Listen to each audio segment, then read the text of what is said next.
Delhi CM కేజ్రీవాల్కు ఊరట దక్కలేదు. Delhi liquor policy CBI కేసులో కేజ్రీవాల్కు జ్యుడిషియల్ కస్టడీ కొనసాగుతోంది. కేజ్రీవాల్కు 14 రోజుల జ్యుడిషియల్ కస్టడీ విధించింది రౌస్ అవెన్యూ కోర్టు. దీంతో జూలై 12 వరకు తిహార్ జైల్లోనే ఉండబోతున్నారు సీఎం కేజ్రీవాల్. కేజ్రీవాల్ సీబీఐ దర్యాప్తునకు సహకరించడం లేదని సీబీఐ అధికారులు కోర్టుకు తెలిపారు. కేజ్రీవాల్ను జ్యుడిషియల్ కస్టడీకి ఇవ్వాలంటూ సీబీఐ కోరింది. కేజ్రీవాల్కు వ్యతిరేకంగా ఉన్న ఆధారాలను కోర్టుకు సమర్పించిన సీబీఐ కేజ్రీవాల్ జ్యుడిషియల్ కస్టడీని పొడిగించాలని కోరింది. దీంతో vacation bench judge justice Sunayana Sharma 14 రోజుల కస్టడీ పొడిగించారు. తదుపరి విచారణ జూలై 12కు వాయిదా వేశారు.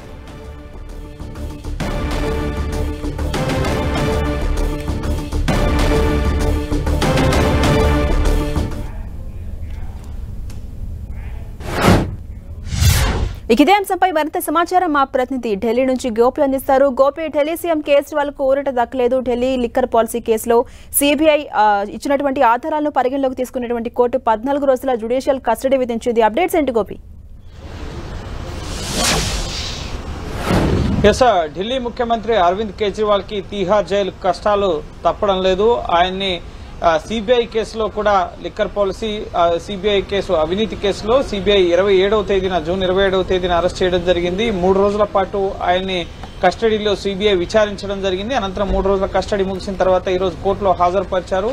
ఈ రోజు కేసు దర్యాప్తు పురోగతిని సిబిఐ రోజ్ అవెన్యూ కోర్టు జడ్జికి వివరించడం జరిగింది. కోర్టులో ఈ రోజు కేజ్రీవాల్ ని హాజరుపరచడం జరిగింది. అలాగే కేజ్రీవాల్ కేసు దర్యాప్తుకు సహకరించడం లేదని, అలాగే కేజ్రీవాల్ కు వ్యతిరేకంగా ఆధారాలున్నాయి, అలాగే కేజ్రీవాల్ బయటకు వస్తే ఆధారాలను తారుమారు చేసే అవకాశం ఉందంటూ కేజ్రీవాల్ కి జ్యుడిషియల్ కస్టడీ విధించాలని చెప్పి కోర్టును కోరడం జరిగింది. ఇందులో భాగంగానే సిబిఐ అభ్యర్థనను అనుమతిస్తూ ఇటు సిబిఐ ప్రత్యేక court judge vacation bench judge ఈ రోజు కేజ్రీవాల్ కి 14 రోజుల పాటు జ్యుడిషియల్ కస్టడీని విధించడం జరిగింది. జూలై 12 వరకు కూడా ఇటు తిహార్ జైల్లో ఉండబోతున్నారు.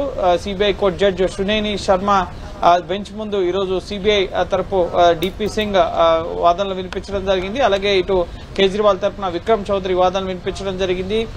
కేజ్రీవాల్ కి వ్యతిరేకంగా ఎటువంటి ఆధారాలు లేవు, కేవలం నిందితులు ఇచ్చిన వాంగ్మూలాల ఆధారంగానే కేజ్రీవాల్ ని అరెస్ట్ చేశారు అంటూ కేజ్రీవాల్ అరెస్ట్ కి ముఖ్యంగా ఈ సిబిఐ లిక్కర్ కేసులో లిక్కర్ పాలసీ సిబిఐ కేసులో కేజ్రీవాల్ కి ఎటువంటి సంబంధం లేదు అన్న విషయాన్ని వాదనల సందర్భంగా విక్రమ్ చౌదరి వినిపించడం జరిగింది. అలాగే ఇటు డిపి సింగ్ సిబిఐ తరపు న్యాయవాది ఇటు విజయ్ నాయర్ తోనూ, అలాగే మనీష్ సిసోడియా లిక్కర్ పాలసీ రూపకల్పన సమయంలో ముఖ్యమంత్రి నేతృత్వంలోనే నిర్ణయాలు తీసుకోవడం జరిగింది. జీఓఎం సమావేశాలు ముఖ్యమంత్రి నివాసంలోనే జరిగాయి. అలాగే మాగుంట శ్రీనివాసులు రెడ్డిని ఇటు కేజ్రీవాల్ ని కలిసినప్పుడు 100 కోట్ల ముడుపులు ముఖ్యంగా అడిగారు. ఆయన కవితను వెళ్లి శ్రీనివాసరెడ్డిని కలవమన్నారు. సో కవితను అప్రోచ్ అయినప్పుడు కవిత కేజ్రీవాల్ 100 కోట్ల రూపాయలు అడిగారు లిక్కర్ పాలసీ రూపకల్పన సమయంలో. ముఖ్యంగా ఇటు ఢిల్లీ వ్యాపారంలో వాళ్ళని భాగస్వామ్యం చేయడంతో పాటుగా దుకాణాలను హోల్సేల్ దుకాణాలను కేటాయించడం, దీనికి గాను 100 కోట్ల రూపాయల పార్టీ ఫండ్ అడిగారు అని చెప్పి ఇటు కవిత శ్రీనివాసరెడ్డికి చెప్పడం, శ్రీనివాసరెడ్డి దానికి 50 కోట్ల రూపాయలను సమకూర్చడం, ఆ డబ్బుని గోవా అసెంబ్లీ ఎన్నికల్లో ఖర్చు చేశారనడానికి ఆధారాలు ఉన్నాయని చెప్పి ముఖ్యంగా ఈడీ మనీ లాండరింగ్ కేసు దీనికి ప్యారలల్ గా జరుగుతుంది. అలాగే సిబిఐ అవినీతి కేసులో ముఖ్యంగా లిక్కర్ పాలసీ రూపకల్పన సమయంలో అధికార దుర్వినియోగం చేసి అవినీతికి పాల్పడినందుకు సిబిఐ కూడా కేసు నమోదు చేయడం జరిగింది. మొదట ఈ కేసు సిబిఐ ఢిల్లీ లిక్కర్ పాలసీలో 2022 ఆగస్టు 17వ తేదీన మొదట సిబిఐ కేసు నమోదు చేయడం జరిగింది. అయితే అప్పటి నుంచి గతంలో కూడా కేజ్రీవాల్ ని సుమారు 9 గంటల పాటు సిబిఐ హెడ్ క్వార్టర్స్ లో ప్రశ్నించినా అప్పుడు అరెస్ట్ చేయకుండా కేవలం ఇప్పుడు దర్యాప్తు సంస్థ ఏకపక్షంగా ముఖ్యంగా దుర్వినియోగం అవుతుంది అనడానికి ఇదొక నిదర్శనం అంటూ కేజ్రీవాల్ తరపు న్యాయవాదులు ఈడీ ఇటు సిబిఐ అరెస్ట్ ని తీవ్రంగా వ్యతిరేకించడం జరిగింది. అయితే కేజ్రీవాల్ కు వ్యతిరేకంగా ఆధారాలు ఉన్నాయని చెప్పి